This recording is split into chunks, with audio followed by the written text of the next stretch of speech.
What's up, internet? That's a shout out to my boy, rest in peace, one of the best podcasts of all time, Combat Jack. In the spirit of Combat Jack, I decided to do this podcast, man, just to let everybody know, just what's going on. What's happening. Sorry for the abrupt fade out, but y'all know what this is about. This is about the oral history of this Drake and Pusha T beef. It's taken over the internet.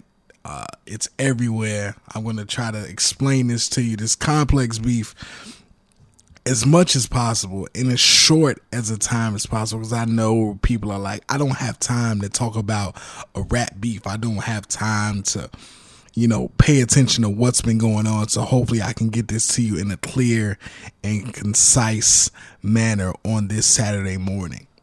You gotta excuse me if I'm using regular language and not rap language. It's Saturday morning. I'm up. I'm studying and shit, trying to get my grass cut. So life is real, but this rap beef shit is real.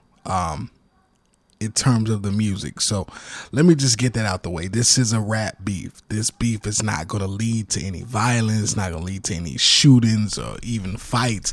This is a strictly wordsmith beef. Two guys who are great with words, and they're going to leave it at words. That's just how they are. People think it's a real beef, but it's not a real beef. This is a rap beef. Pusha, Drake, both millionaires, both doing well, both have lives, Pusha, fiance, kids, Drake, family, people that he cares for. This is not going to be any violence to this situation. It's strictly words. So let's just enjoy it for what it is, which is music. With that being said, I do want to say this. This is a very old beef. This beef is older than, it's older than most of y'all high school reunions. This beef apparently dates back to several years. So I'm going to try to go to you, take it real back. So the clips, everybody knows the main characters in the beef. Let me go through the main characters. We have Pharrell Williams, who everybody knows Pharrell. He is the owner of Star Trek record label, which is who the clips were signed to.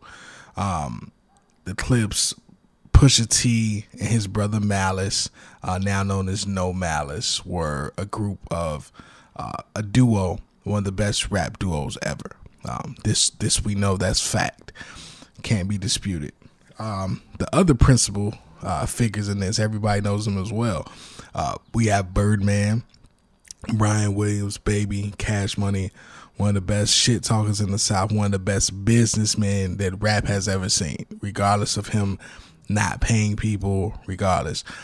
You have Lil Wayne, who's really the figure, the central figure in this beef.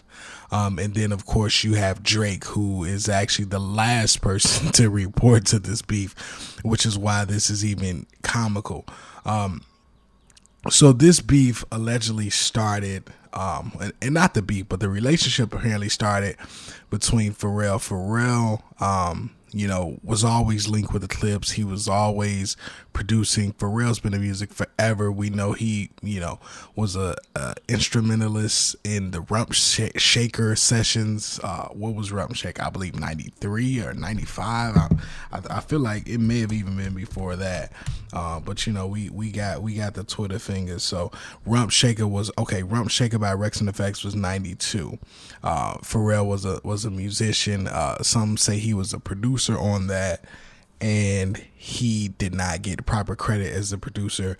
But as talented as Teddy Riley was, I do believe that Pharrell was, just a musician or an idea man in there, because Teddy Riley's one of the best talents that R&B music has ever seen. So we have Pharrell. So the clips get a record deal. Let's just first say that. So this is Pusha T and Malice. Malice at that point was known as Terror, so he wasn't even Pusha T yet. His brother Malice had a record deal with Elektra. The thing about music in 1999 is a lot of music leaked. So the Clips full album leaked with these amazing Pharrell beats. It sounded like the future. They had a song called The Funeral that they also did a video for. You can find a grainy copy of it on YouTube. And they were out. They dropped this. It didn't gain any traction. And they, of course, the video to Funeral is really all like second lines. And reportedly, they filmed that video in New Orleans. And just the way the music industry works in 99, between those years, 99, let's call it 99, 2000, as you know, even by the words of the poet laureate Juvenile, on Back That Ass Up, Cash Money Records taking over for the 99-2000. So what ends up happening is a relationship is somehow formed between Baby and Birdman. And, you know, they end up working together. The Clips also were dropped from Elektra during this time. So they were dropped. And when Pharrell got his record deal at Star Trek, got his record deal at, I believe it was Arista. Please don't kill me if it's not Arista. But so they got a record label deal, and the Clips signed. Pharrell signed the Clips. So that's something that we know. And then, you know, they go to do this record. What Happened to That Boy? That's ended up being produced by Pharrell. Finishing touches on it by Manny Fresh, because he was in-house for Cash Money. But we all know, anybody who knows music knows that's a Pharrell beat. As soon as you hear it, you say that's Pharrell. Amazing record. Still one of my favorites to hear and play. Like, the bass is so low, the highs are high, the claps, like the space in the beat. It's like a real rapper's beat. So it allows for you to kind of get in there, flex on the beat. The shit's amazing. And apparently, reportedly, according to Ebro and other sources throughout the years, as we all know, Birdman is infamous for not paying people. Like, that's something that we all know can't be denied. When it comes time to pay you, Birdman ain't fucking around, and he is not paying you. Like real shit. He is not trying to pay you. So essentially, from all accounts, Birdman at that time also did not pay Pharrell. But, you know, the way that Pharrell is and the kind of person he is, Pharrell is also apparently one who, you know, would never speak on such a thing.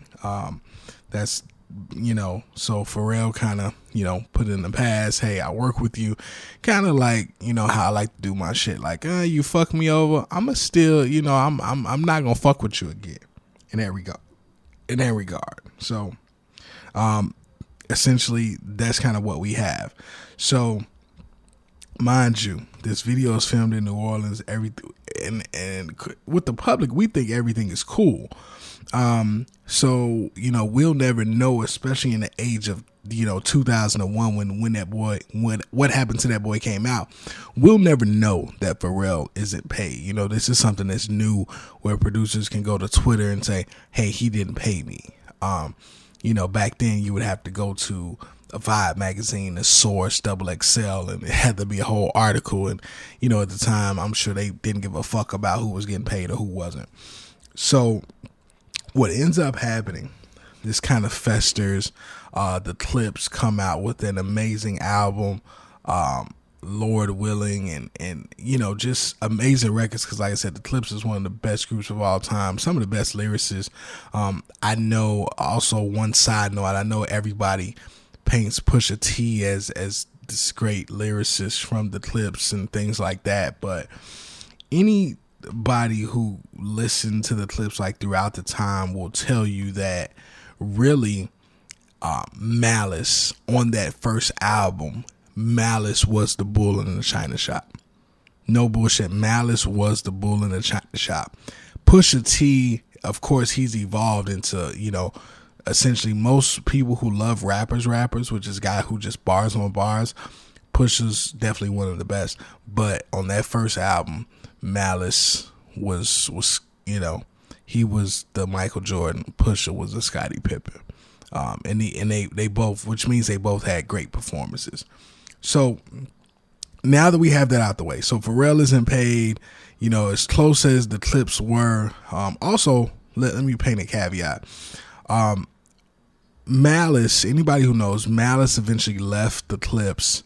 Those brothers are still close. They're brothers, they're real brothers. Same mother, same father. But Malice put out a book. And I remember I went to grab the book as soon as I heard he was dropping it. I went and grabbed it. The name of the book was just simply Wretched, Pitiful, Poor, Blind, and Naked. And that book was real deep. It detailed a lot of the things that about, the Clips' drug dealing days and, their family. They grew up 2-parent household in Virginia. They didn't necessarily have this, they weren't dirt poor, how a lot of people like to claim to be. They had a decent family structure. But Malice, had lots of questions about religion. And even while he was kind of in record label, signed to a record label, him and, Malice were making these hit records. Their debut album, Lord Willing, when it came out, debuted #1 on the charts. They still didn't have the money they were supposed to have. Malice essentially said, he was pretty much broke. Like, he had a car, he had a house, but he was broke. And Pusha at the time didn't have responsibilities like him, so he had more money than him. And also because Pusha at the time was just living with Pharrell. That was, Pharrell had the big stupid house, the big stupid mansion. So, Pusha just moved in while Malice had, a wife, a child, things like that. So it was different. And the reason I bring up that book is because a lot of that book, he detailed the things that Drake ends up talking about in the record, where he talks about the selling of the drugs. And, if you just listen to Pusha, you'll feel like Pusha was going to meet with Sosa on a private plane. But if you read Malice's book, it's not like that. So fast forward. So you have Pharrell, who's not being paid, but Pharrell at this point is really getting hot, really hitting his stride. And as we detailed before, he's been getting music industry money from at least 1992. So he's already 9 years in by the time what happened to this boy happened. So I'm sure he's familiar with industry rule. What is it? 1080, where record people are shady, as Tribe Called Quest says. So he's familiar. He's probably not sweating it because that song did so much for the Clips' career. It's like, okay, cool. And also, so now you look up and you just speed this beef up. So you have these years where it's kind of quiet. The Clips are building their name, building their brand. And also you have something else is happening during this time. Lil Wayne is growing into Lil Wayne. You got, like I said, Lil Wayne is growing into Lil Wayne. Where he, is formidable times, and these were great times. Like, we were in college during these days, so we remember what happened when certain albums hit from Lil Wayne. We remember when the Carter hit, Carter 2, things like that. So you'll just take it back to 2006. Lil Wayne appears on the cover of Vibe magazine wearing a bathing ape. Also known as Bape, and also wearing a lot of Bape. Just when you would see him on promo appearances, Lil Wayne was in Bape. He was also wearing Bape in the Hustler music video. Just every time you would see Lil Wayne was Bape crazy. The thing about Bape is that Bape was definitely known to be introduced to the rap world really by Pharrell. Pharrell at the time was one of the people who was close with, Nego from A Bathing Ape. Bathing Ape has been around for a very long time, since the 90s, but really during that time it really came out to be just this big thing in rap. So like I said, Pharrell is tight with Nigo, and if you know Pharrell, he's always adopted that culture of Japan. So it was like a natural thing. So you have, a bathing Bape, and you have Pharrell. So now you're just like, oh shit, you kind of sync that with Pharrell. So when Wayne starts wearing that, I don't think too many people batted an eye. People were just like, okay, Wayne's wearing some shit that Pharrell made popular. Everybody wanted bathing ape. Everybody wanted the shoes that looked like Air Force Ones with a star on the side. So what ends up happening during this time is that Wayne is wearing so much Bape. And once he appeared on the cover of Vibe in that Bape, Pusha and Malice decided to say, yo, like, and of course, since Pharrell wore so much Bape, Pusha and Malice were kind of like, the ambassadors for Bape. So if anybody knows their music history, they know what comes next. The Clips drop a song called Mr. Me Too. And at the time, it wasn't really any kind of thought process to say like who this shit was about. It was like, yo, if you wearing Bape like this, we at your head. And who was wearing Bape like that? It was Lil Wayne. So at that point, that kind of kicked off the beef. And at that point, I don't think it really was a beef at that point. It was more so one of those things like, we gonna call you out. And you'll never forget that issue of Bape because Wayne was on there. I mean, he was so Baped out. He had on the pink Bape hoodie, Bape across, he had on Bape drawers. He had on the Bape belt. Like, everything was Bape. Like, everything was Bape. So in the Hustle music video, he wore Bape as well. So, like I said, when that kind of happens, right after that, the next step after the Clip did the Mr. Me Too, they said niggas bite the style from the shoes to the watches. So in that time, Wayne did an interview, and he did an interview with Complex, and Complex is like the shit starters. The Complex is known to be a bunch of like 20-something white kids. You damn near age out of working at Complex when you turn 27. Other than that, you like a fresh 20-something kind of, no idea about the hip-hop culture person. So you kind of age out. So they'll egg shit on. And what happened, they asked Lil Wayne, did you start wearing Bape because of the Clips, because of Pharrell? And Lil Wayne, literally went off into a tangent. Mind you, as we know, this is leaned out, drugged out Wayne. Wayne snapped. Wayne said, hey, I got my own shit. I got my own jeans. I got my own shoes. He said, I don't even see these niggas. You talking to the best. Talk to me like you talking to the best. I don't see no fucking Clips. Come on, man. I'm wheezy. And then Wayne says, and I quote, this is what he said in the interview. They had to do a song with us to get hot. What happened to that boy? Come on, don't do that. This is a fucking legend you talking to right here. 14 years in the game. How many years them niggas done been around?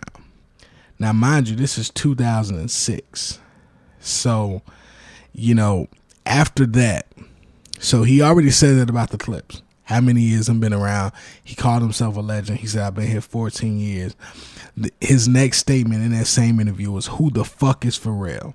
Do you really respect him? That nigga wore Bapes and y'all thought it was weird. I wore it and y'all thought it was hot.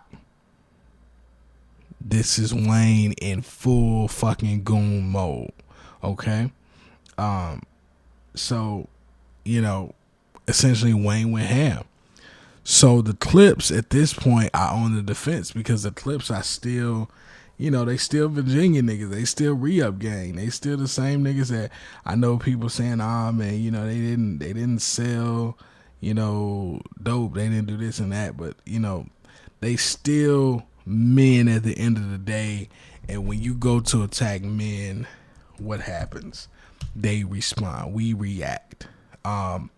So by this time, 2006, the Clips have released Lord Willing. It was kind of their only album, so it kind of just floated out there. You had that, then you had We Got It for Cheap. That's it. You know, they were kind of every 2 years kind of group. So Hell Hath No Fury is their second studio album, so it was essentially on the way at the time. So what ends up happening is you have all this shit kind of kicking up, and then the Clips when it's a full mode. So they're on different radio stations giving any interviews, and you know they saying, "Hey, he's dissing us, and that's cool." But Wayne likes to kiss men. He kisses men in the mouth. So at that point, it's just kind of all hell breaking loose.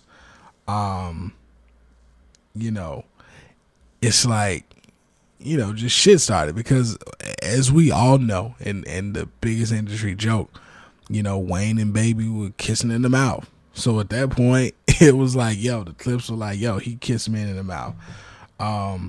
You know, and then this was on a radio interview. They do an interview the next year. They diss him again. And you know, Lil Wayne at that point had started by 2007. Okay, let's get it. 2007.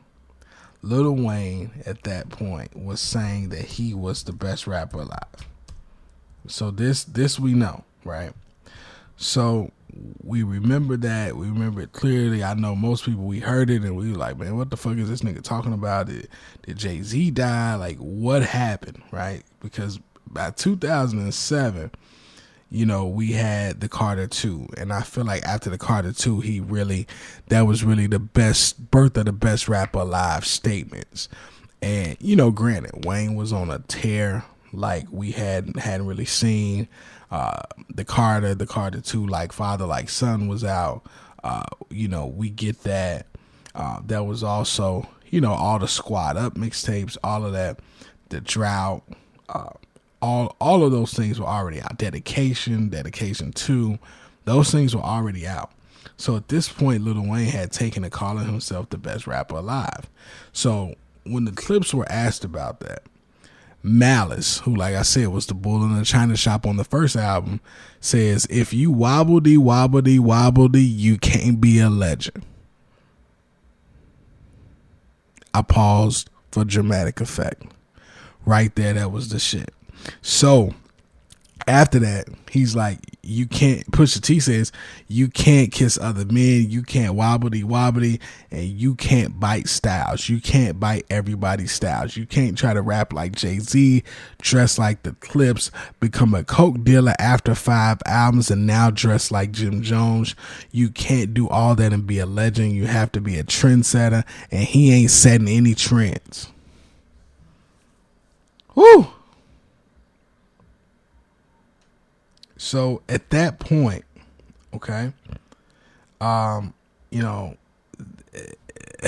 the writer even asked the Clips, just a few years ago, you're doing What Happened to That Boy with Baby, and now today, Lil Wayne isn't saying complimentary things about you. Where do you think this animosity is stemming from? So still pointing back to Wayne saying he was a legend. If you go back and look into the What Happened to That Boy video, and if you know Baby's definitely been a game spitter, but people do write Baby's raps as well. That was when Pusha said, if you were a legend when we did What Happened to That Boy, Baby would have gotten you to write his verse. But instead of that happening, he got Gilly the Kid, who's in that video, to write the verse. He said, if you were a legend, you would have wrote the verse. So at that point, it's just like all that shit, and the Clips say Wayne were biting them. It was just a bigger thing. You know, after that, you know, Pusha T, he's dissing Wayne. He dissed Wayne on a Re-Up Gang mixtape. It's just shit's happening. And then after that, what ends up happening, you have a lull in the beef. So it's not really a beef. Everybody's going back to their corners. Everybody's resting. And then Pusha T, once Malice left on his religious journey, Pusha T was in an interesting place, having a rap alone, as he talked about.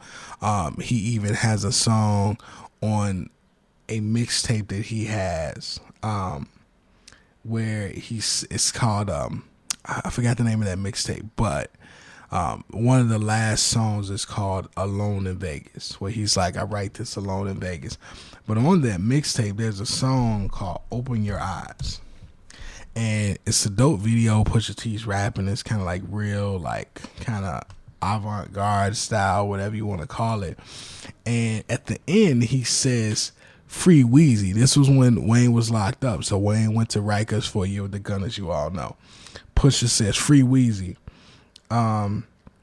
So he says that, and then, they even talk. Pusha did another interview where he says, hey, me and Wayne saw each other in Miami. Everything was cool. As we know, Wayne at that point had kind of made Miami his home. That was where he was at. Pusha said he congratulated Wayne on getting out of prison. Pusha said everything is dead, is over with. I have no ill will towards Wayne, Cash Money, anybody. He said there was a time when he felt a certain way. And the mixtape was called Fear of God.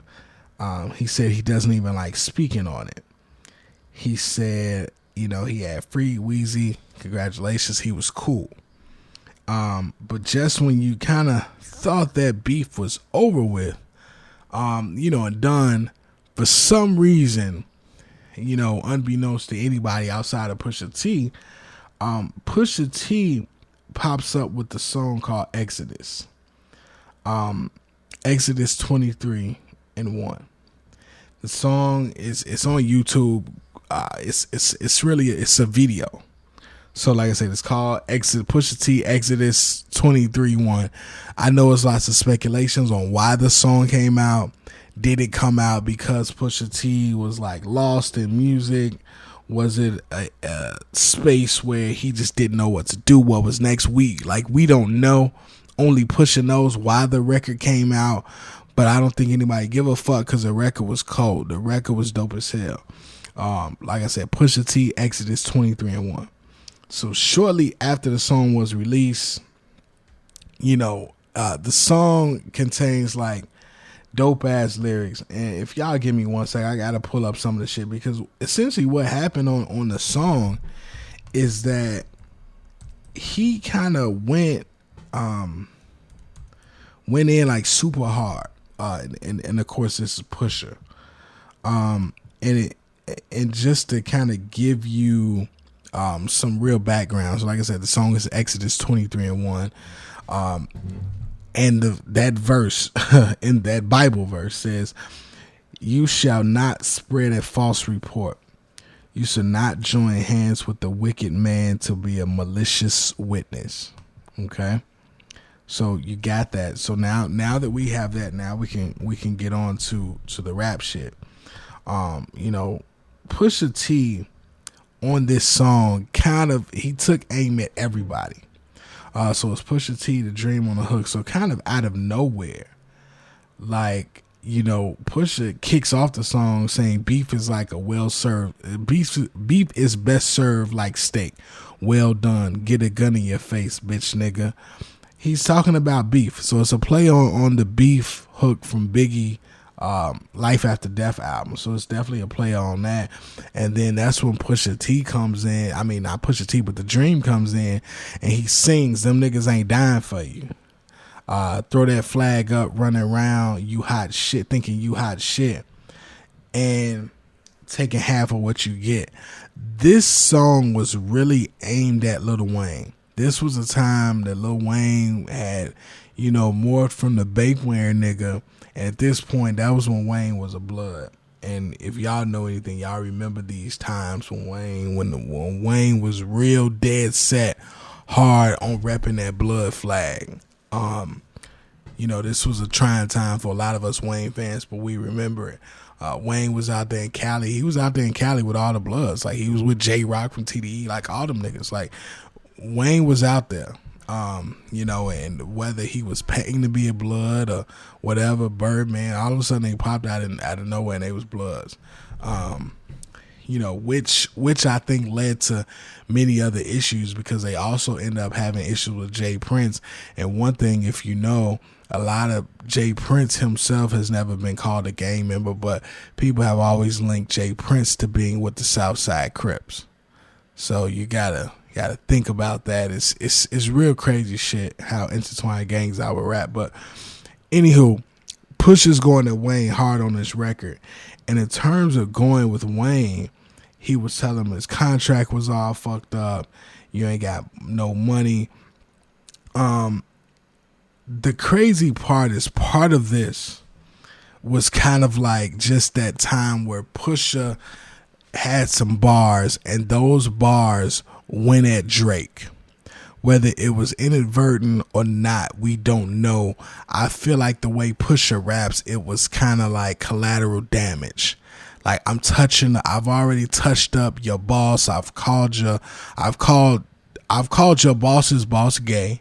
I said those two men kiss. So now that I'm ready, you're the only formidable opponent under them. You know what I'm saying? It's no reason to diss Mac Man. It's no reason to diss Nicki. It's no reason to diss Tiger. No reason to diss none of those people at that time. So that's when you end up having a situation where Pusha says the following lines. Contract all fucked up. I guess that means you all fucked up. You signed to one nigga that signed to another nigga that signs to three niggas. Now that's bad luck. Damn, that shit even the odds now. You better off selling this hard now. You call it living out your dreams. You can't fly without your wings. So at that point, I think everybody kind of took those lines and just talking about sign to this person, sign to that person, sign to that person. He was like, okay, some of those shots are definitely for Drake. And at that point, it was just, just hard. Like, it was like I said, it was some shit that Pusha said that definitely got to them. And kind of even, just certain parts of that record that just touched Lil Wayne. And the reason how we know this to be fact, Lil Wayne came behind that. And instead of responding back in bars immediately, Lil Wayne got on Twitter. Lil Wayne got on Twitter and he tweeted. This was a tweet kind of heard around the world at the time because he came out and he said, fuck Pusha T and anybody that love him. And then he dropped a song that was called Ghoulish. And Ghoulish was some pretty horrible shit, some pretty huff shit. At the time, I think we all just kind of felt like, we don't know if Lil Wayne is too high to rap really well right now. We don't know, but the Ghoulish shit was horrible. It's no need to even really speak on Ghoulish, but he dropped Ghoulish. Pusha T just pretty much said after that point, I'm not fucking with it. The shit's trash. It's no need to respond. So, Swizz Beatz made the beat. Pusha said, I ain't like the beat. He's like, yo, I just didn't like that shit. You know what I'm saying? So he didn't even respond. So this was, around that time, and Lil Wayne figured he moved away from it in 2012. He said he has no beef with Pusha. So at that point, Pusha, just kind of did Pusha. Wayne did Wayne. Around the time though that Lil Wayne dropped the Dedication 5 mixtape. So we kind of are aware of that. Lil Wayne dropped Dedication 5. Now this is also fast forwarding. So Lil Wayne dropped Dedication 5 in 2013. At that point, you know, it creates this element where Dedication 5, as far as we know, Lil Wayne fans, he had fell off. Pusha goes on publicly to say, hey, the nigga Wayne lost it. He ain't got it no more. He whack.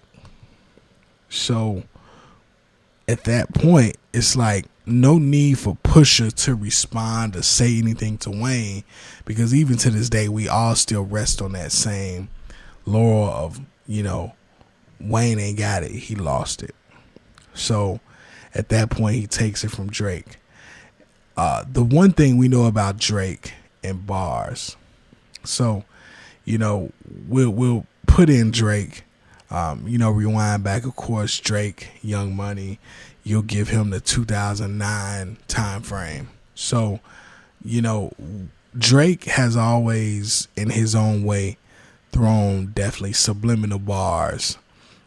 Whether they can be a Pusha T, you don't necessarily know, because he's always kind of talked about a lot of things. Old niggas not being who they say they are in their raps. He's always kind of said that thing. And you know, Drake takes some of the B rabbit role. Like, hey, I'm light skinned, I'm half black. You know, he admits his faults kind of early on. Where everything gets interesting is that, you know, they definitely have a thing. They definitely have a beef. You don't know, you know, what their beef is or you know, exactly what it is, but it just seems like, hey, this beef is family business, you know, at this point, right?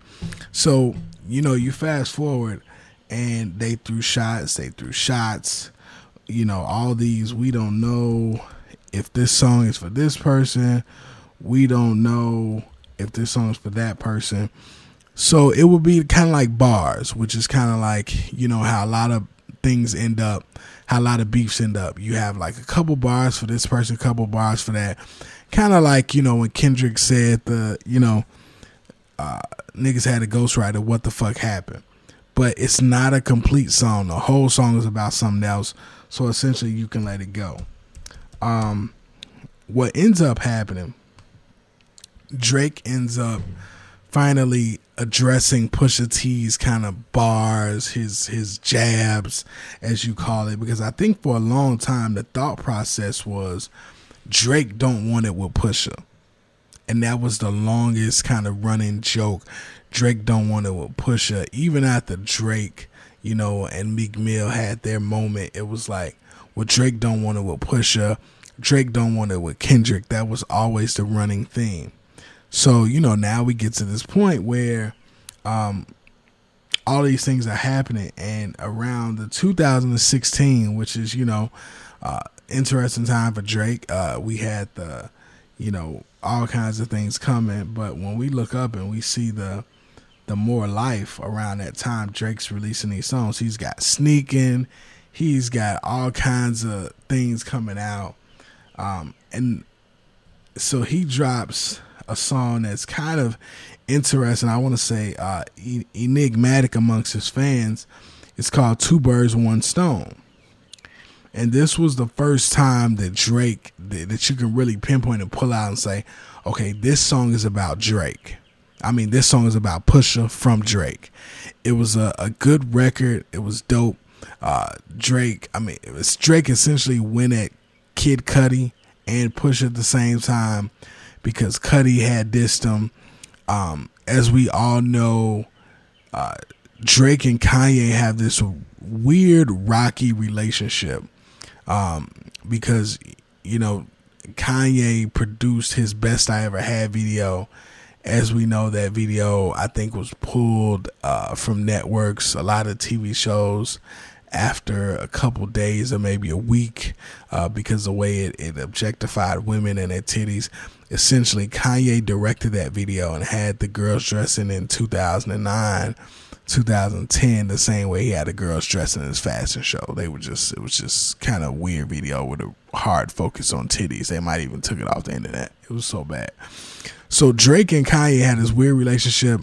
You know, it's a relationship where Kanye apparently yelled at or maybe tried to slap 40 for stealing his sound from 808s and Heartbreaks and using it. Just those two have the weirdest relationship to a relationship where, you know, Drake and Kanye both were living in Calabasas, and apparently Drake would go over to Kanye's house unannounced and vice versa. Apparently they worked on music damn near every day. They have enough music together for an album. All this kind of, you know, weird shit. But then at the same time, you know, Kanye ended up crossing the line during this whole kind of battle. Kanye, you know, accused Drake and DJ Khaled and their record label of using payola to get their song. What was that song? I think that was the For Free song. You know, Would You Fuck Me For Free? So it was one of those Drake and Khaled songs. But Kanye was pissed, ranting about it at the show, saying, you know, it was being played because of payola, and he can't get St. Pablo on the radio, all this weird shit. But, you know, they both appeared on each other's albums. Drake was on Glow. I mean, Drake and Kanye had Glow on More Life. And then, of course, as we know by Kanye saying it, Drake wrote on 30 Hours.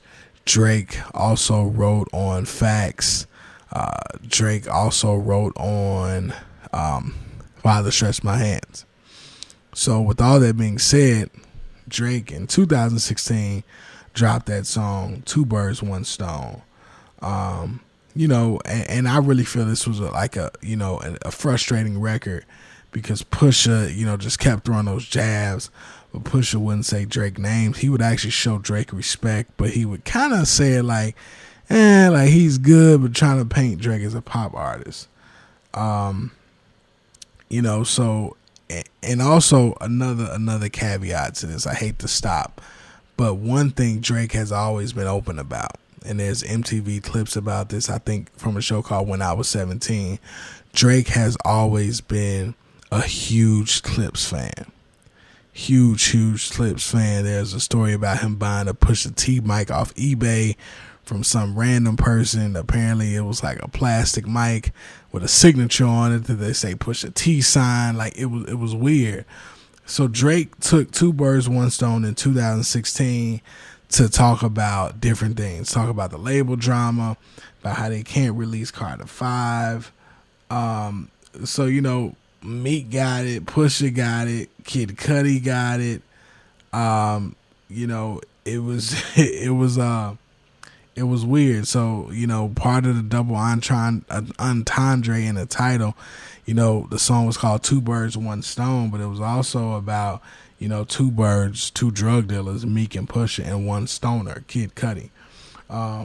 So, you know, he went in, you know, he said some things about Pusha, you know, talking about, you know, pretty much saying, hey, Pusha didn't have, you know, the money he was claiming, the drugs sale background he was claiming, you know, and he said, but it's really you with the drug dealer stories that's got to stop, though. You made a couple chops, now you think you Chapo. If you ask me, though, you ain't lying in the trunk with kilos.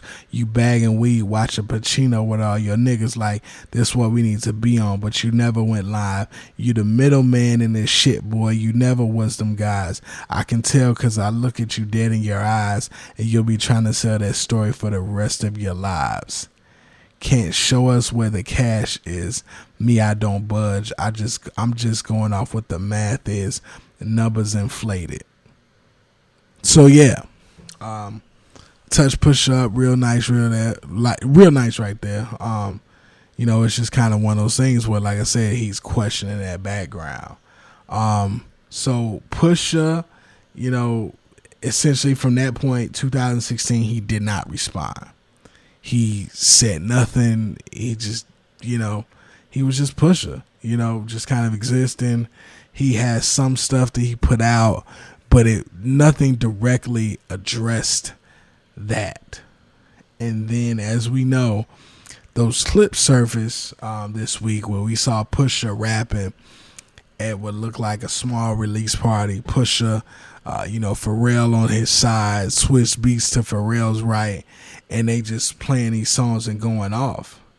And Pusha on this song called Infrared, his new album Daytona, which is a dope ass fucking album. Daytona is dope. Of course, I wish it was longer than 7 songs because it feels incomplete. But those 7 are dope. I think the first 2 are just straight up amazing. But the last song on the record is Infrared, and that's the song where Pusha comes out. And he says, he comes out right there from the start at Drake's head. And he says, the game's fucked up, nigga. Beats is banging, nigga. Your hooks did it. The lyric penning equal the Trumps winning. The bigger question is how the Russians did it. It was written like Nas, but it came from Quentin. The Quentin bar is about Quentin Miller, who we know at this point. Quentin Miller is a rapper, songwriter. Quentin Miller is going to be dragged into Drake's life and be linked with Drake forever because Quentin Miller is the kid who wrote songs and verses, worked with songs and verses for Drake on If You Reading This It's Too Late.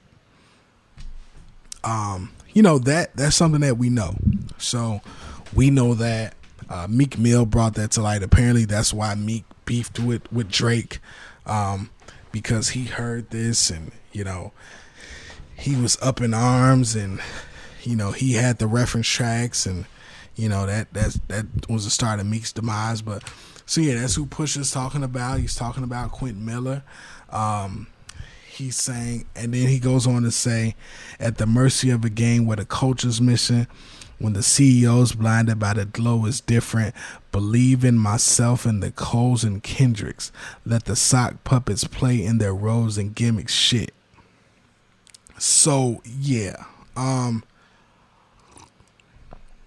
Pusha went hard. He went hard at Drake during this time. It was just kind of real hard. It was a real hard record, and he brought up something that kind of went back, and he kind of even went the route to kind of show you where the beef started, and to show you that the beef really ain't just about him and Drake. He went back and he said, oh, now it's okay to kill baby. Niggas looked at me crazy cause I really killed a baby. Salute Ross cause the message was pure. He see what I see when you see Wayne on tour. Flash without the fire. Another multi-platinum rapper trapped and can't retire. Niggas get exposed. I see the cracks and I'm the liar. So, think about that. This beef, as much as it is about Drake and Pusha, this beef is really Pusha going at Drake. This beef is really Pusha going at Lil Wayne and Baby. And unfortunately, right now, as we all know, of course, Baby's a CEO. He can't respond. He can't respond. He just has to take these jumps. As we saw what he did when Ross came at him. Since he couldn't respond, he went and got Ari the Kid, and they fucking made a video called Wire Transfer from Birdman, where they got a Rick Ross impersonator, and he got a virtually unknown rapper. I know Ari. I really like Ari, and Ari don't even just rap like that. He's more so in the Drake lane, but he made a whole song rapping about Birdman and business. And he didn't diss Rick Ross, but inadvertently he dissed Rick Ross. So it's like Birdman wants to respond, he can't with the real rappers of the game, the Pushas and the Rosses. So right now it's like, unfortunately, like that falls on Drake, because unfortunately Pusha did diss Drake by dissing the business and dissing him back on that Exodus record. So Wayne touched him, and now we're here. Pusha went at Drake. Everybody wants to talk about Drake not writing these raps, and that's fine. That's well within the right, because like you said, Drake dissed you know, Pusha diss Drake for not writing raps, but also, you know, fast forward to Duppy, you do work for Kanye West. I think that's a big thing. So after this record, so Infrared drops. So we see the clip this week. It drops.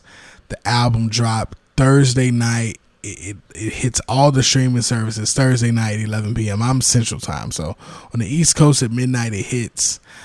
So 11 p.m. people are sitting there waiting. The album is 7 songs. All the good music albums are going to be 7 songs. And you look up and the song is 7 songs. I think the album is about 20 something minutes, 30 minutes maybe. So we look up, we get this body of work. The last song is Infrared, which is, you know, quote unquote, the diss record. So Infrared comes out, and literally we start seeing these things coming out,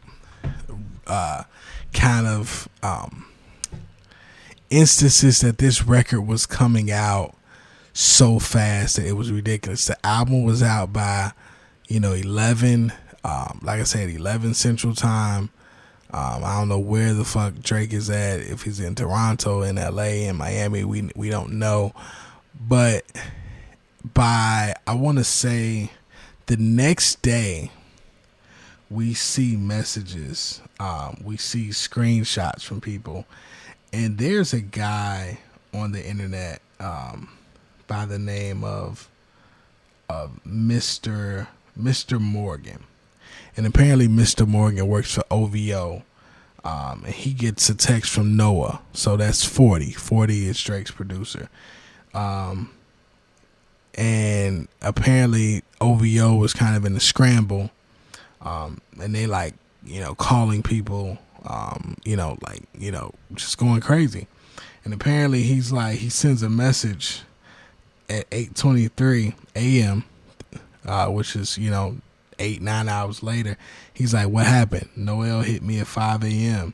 Then the next thing you know, he gets a message that says, this message is not time, but it's the Duppy freestyle is what they calling it. So this record was extremely fast. Do I think the record was always sitting on ice? No, but the one thing I'll say, was the record completely fresh? I'll say no. But the one thing I will say about rap is this: Pusha, or not Pusha, but any rapper, and this is coming from the rap side, any rapper has records sitting there waiting, right? So you have records, Drake's in album mode, constantly recording, constantly finishing things up. You have beats that you already have a flow for, beats you already know how you're flowing on, like beats that you kind of know I'm going to use for the album. This is a single, this is a filler track. I think this shit just hard, but I can't catch it. This song I got some hard shit for, but it's not finished. My speculation is that's what Duppy was. So we look up, the Duppy freestyle comes out. This is on Friday afternoon. It hits, the internet goes crazy. It goes from the OVO, the OVO SoundCloud page. Song is essentially just hitting everywhere. So it went from Pusha T's album being out for, a few hours, and people were already saying Pusha T has a classic. A lot of definitely artists within the industry were saying Pusha T has a classic. And people were talking about how dope the album was and praising their favorite songs. And then Drake came and hijacked the shit. Another thing to the record I want to get before we get into that record is this. The Duppy freestyle.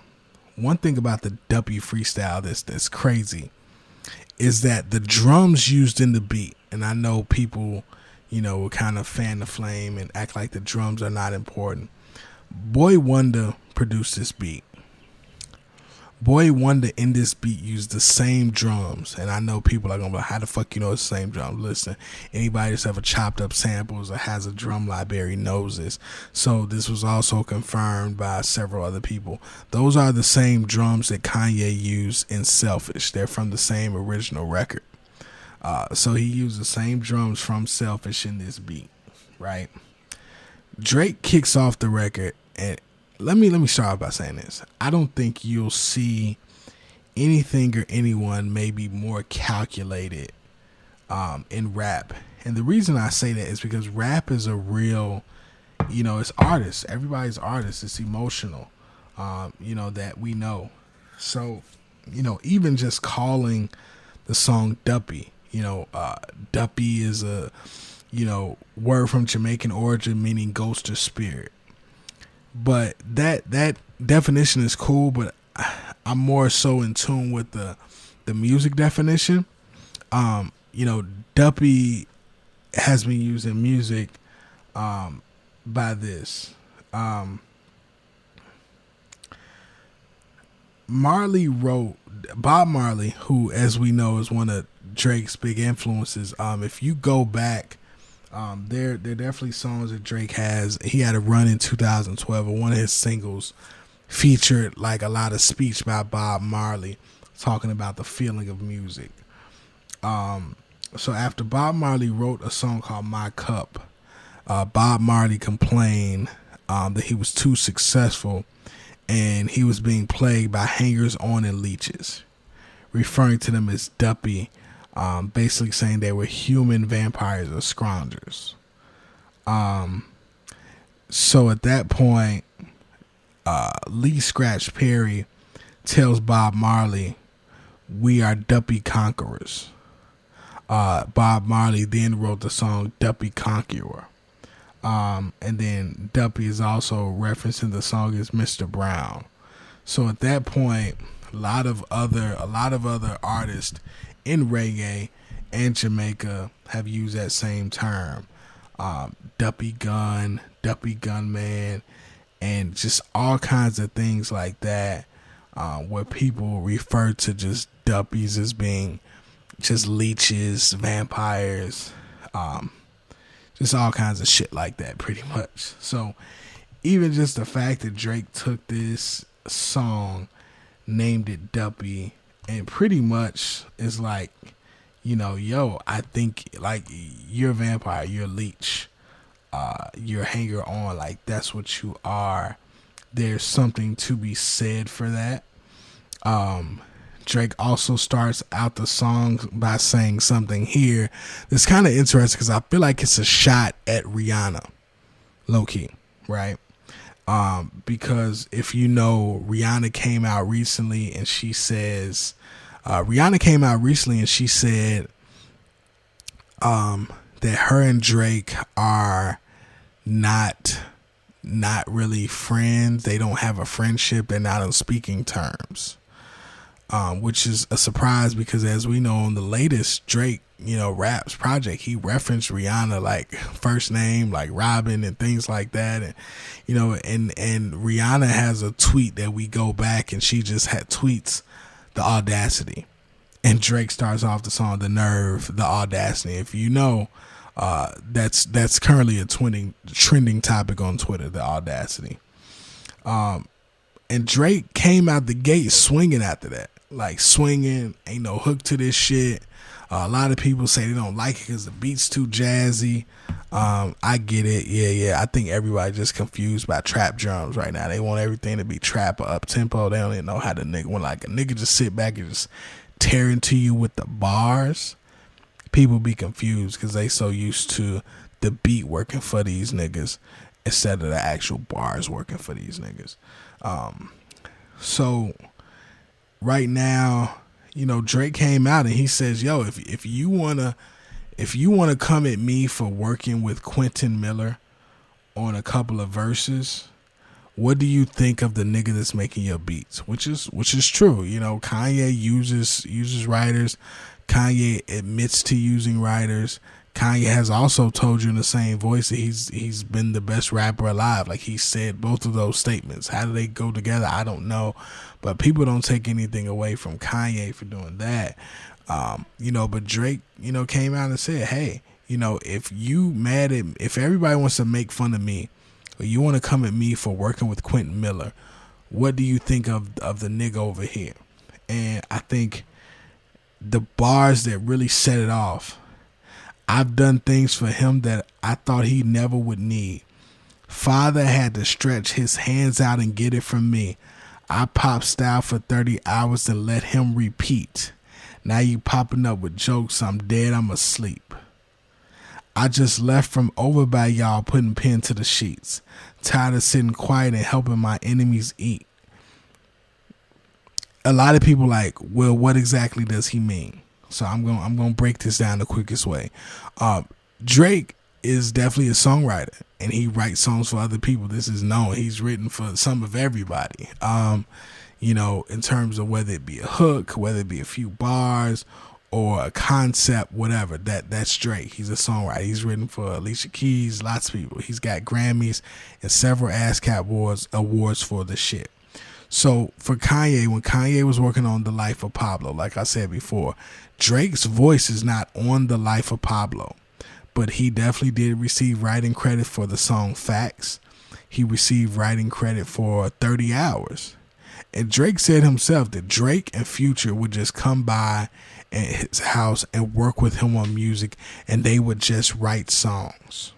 And one thing that everybody who writes songs knows is this. I know we like to think that songwriters are single person ideas, but the best ideas in the studio come when there are multiple writers in the room.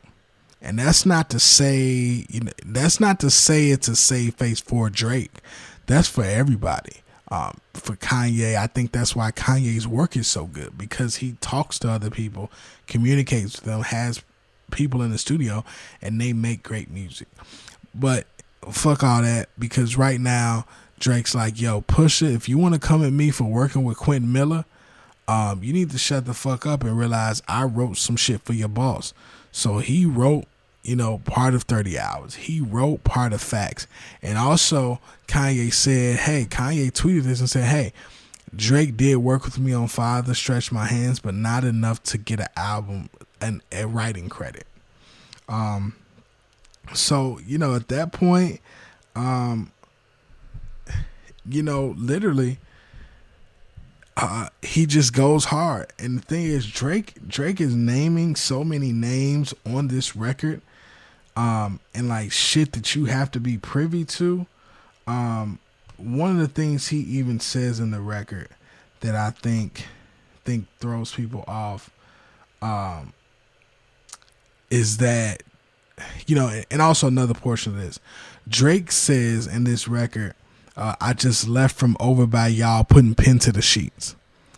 Kanye's recording in Wyoming right now. We all know that. Finishing up these albums. Drake has been in Wyoming in these studios recording and making records, writing songs with Kanye and the rest of Good Music. So it's kind of like, funny, but, Pusha came at him, and Drake says, yo, like, I don't know. He says, don't know why the fuck you niggas listen to Denim or Steve. So Denim is a dude, he's a fashion guy who makes music, and, he's been working with Kanye, Yeezy, Steven Victor, he's executive vice president at Universal. He's also the head of Def Jam, head of A&R Def Jam. He's the manager and close friend of Pusha T. He's also the person that Drake submitted the invoice to on Instagram. So he's pretty much saying these are the guys that gassed you. Then he tells Pusha flat out, you not top 5 as far as your label talent goes. He's essentially putting people like Tiana Taylor, Sci-Hi, Kanye, Big Sean, and all these people over Pusha T, which is funny as hell. But he tell the boy, hey, I got the shit. Another thing that people are kind of asking me about is that during this record, Drake says something about he says something about Virgil, and people who know Virgil Abloh works for right now he's what, the head of menswear for Louis Vuitton. You know, Chicago nigga, Chicago stand up. And but he's worked under Kanye for several years.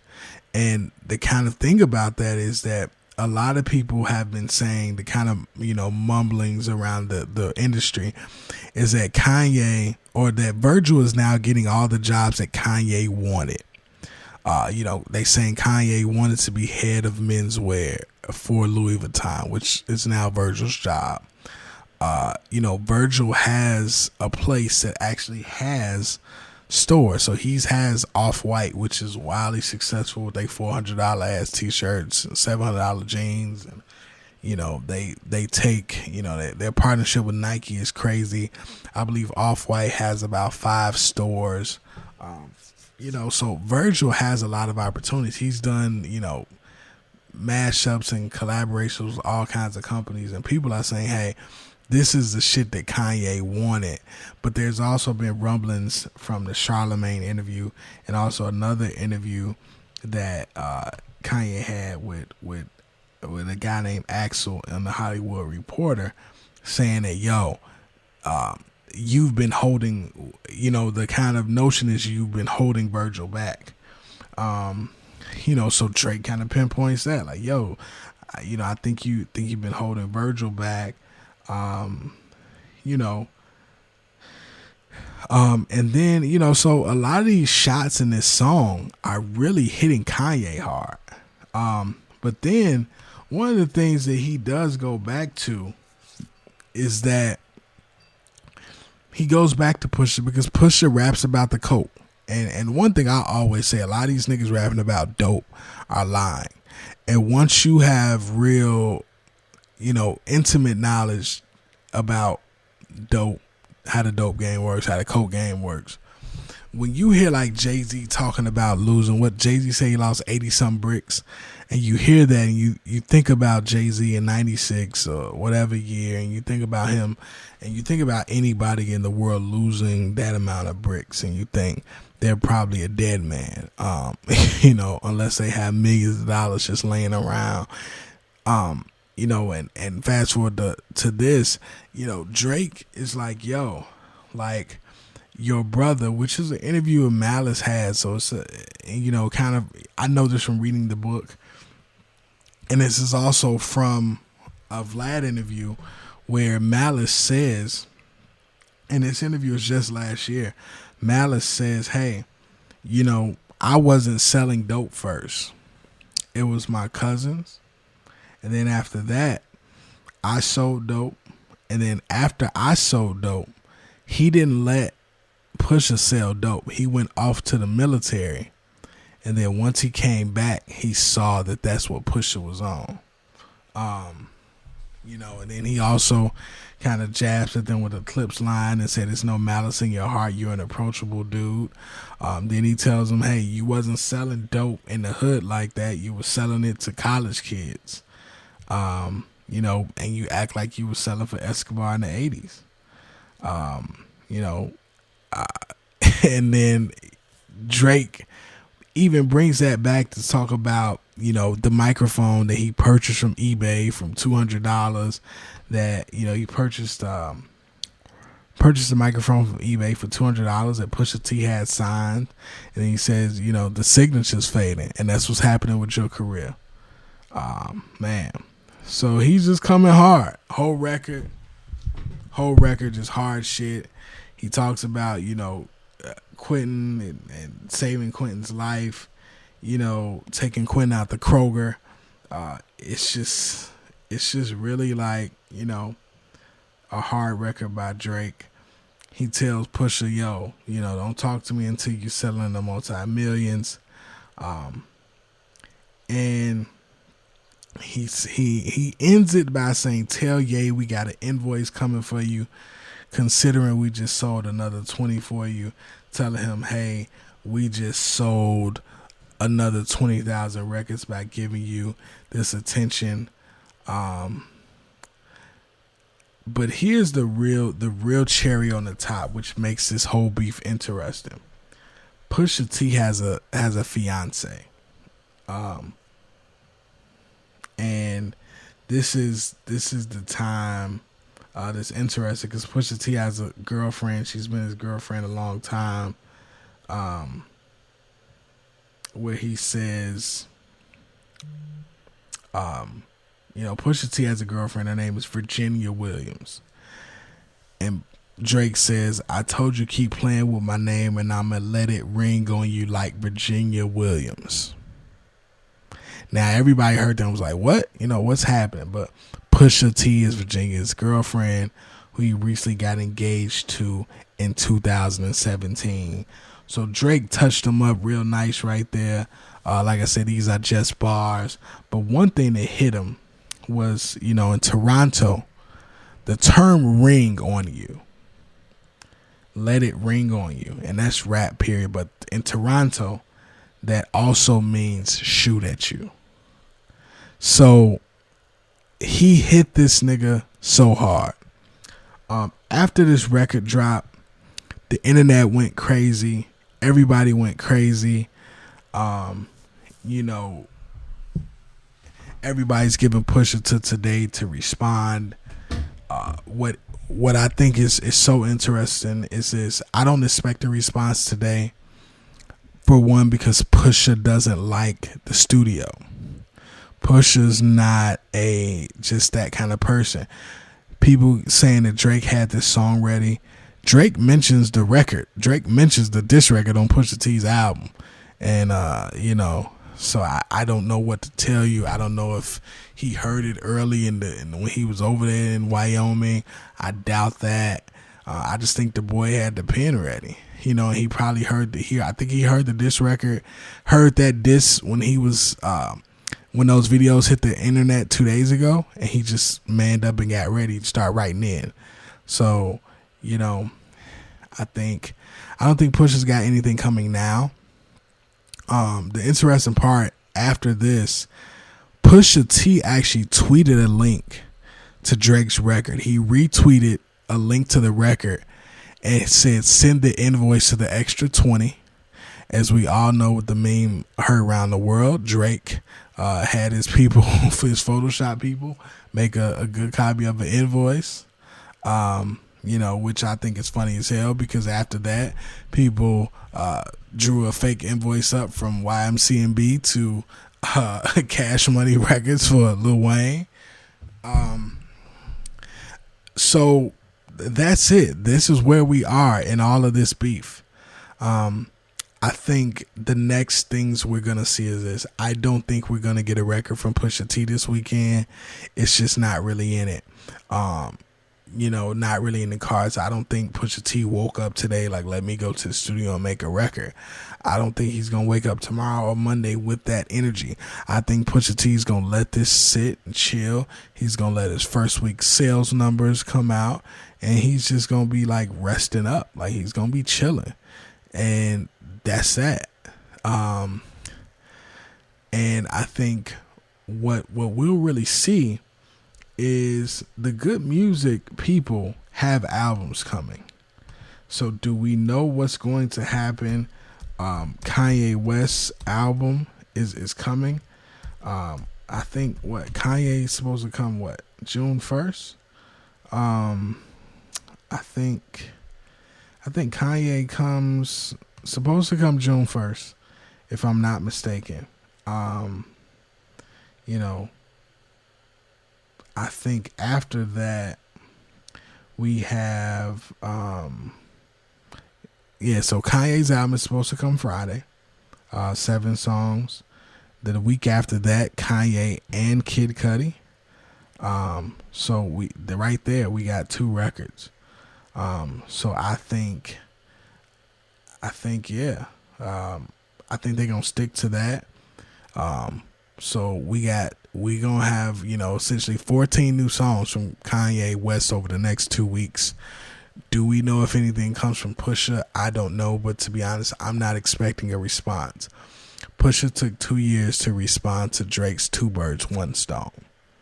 So I'm not in anticipation of him dropping something so soon. You know, so I'm just not expecting it. Could he surprise me? Yes. But overall, I think, the thing is, Pusha T's album is still dope. Drake's album, Drake's song is still dope. Drake has a song coming this month. Album coming called Scorpion. Drake's songs this year between Nice for What and God's Plan have spent like a combined, I think, 18 weeks at number one on the chart. It's the number one song in the country. So I'm literally expecting for like some wild shit to happen. Not necessarily in terms of the beef. I wouldn't be surprised if Drake drops Scorpion Friday with Kanye or the week after, like to kind of throw off the good music shit. I wouldn't. Or, if he decides to drop it the 15th, anything can happen. This summer for music is wild as fuck. But essentially that is the oral history of that beef. As y'all know, I could talk about music forever. I thought this podcast was really going to be 20 minutes. Right now it looked like, we at an hour and 15. So I don't think I left anything out. I don't think I left anything out. Certain shit I didn't bring up just because, last thing I'll say. So if you're listening to this, today is Saturday, May 26th. OVO Sound Radio is today, which is OVO's record. OVO's like radio show that they have on Apple Music is coming on. So many people are slated to listen to the shit. Like, people are waiting. They can't wait to listen. They can't wait to hear it. And I'm interested in what's gonna happen, because like I said, the record is ready. People are waiting on it, and some people are expecting another diss record to drop, which is wild. So I know me, I don't know what to expect from this shit. I hope that another diss record's not dropping from Drake right now, because I feel like that would be too soon, too much. So I say, yeah, just let it go, and we'll see from there. Like I said, that's the oral history of the beef. Another thing I do want to bring up, I know I keep saying I'm getting out of here, but there's a producer named Jazz Feezy. And I know people like, who the fuck is Jazz Feezy? You damn near you shouldn't know the producers, but he's produced for Drake, a lot of other people. So Jazz Feezy, people are on Twitter reacting to the beef totally different. Jazz Feezy produced Do Not Disturb on the last album. Jazz Feezy says on this record, he says, people are responding. So he responds to one of his homie, and he says, "It's about to get heated, my guy. Wait until the album." So the one thing that I feared during this whole process is that Drake would make a diss record into a hit, which is what he's done, which is not what many could do, which is make a diss record, a radio friendly song, as he did with Meek with Back to Back. When you make a diss record, the number one song in the country, it changes the game, which is what I'm scared of. Also, there's a guy on Twitter named Gnarly DB. He posted a picture in Good Music Studios, apparently from yesterday, with the caption, "Never diss Ye." So I don't know if that means Ye got some shit coming, or Ye switching a verse. I don't know. But, like I said, the shit is wild, and we waiting. The internet is collectively giving Pusha T till the end of today to respond, because everybody said Drake responded in one business day. So we wait, man. Like I said, that is the oral history of the beef. Hopefully I got anything. If I missed some shit, then what I need you to do is you can add me on Twitter. My name on Twitter is Dion Jetson. Wherever you found this, if you found it on Instagram or somebody shared it to you, let me know. And if I miss some shit, I will answer the question. This has been a special edition of the No Foreplay Show. We out.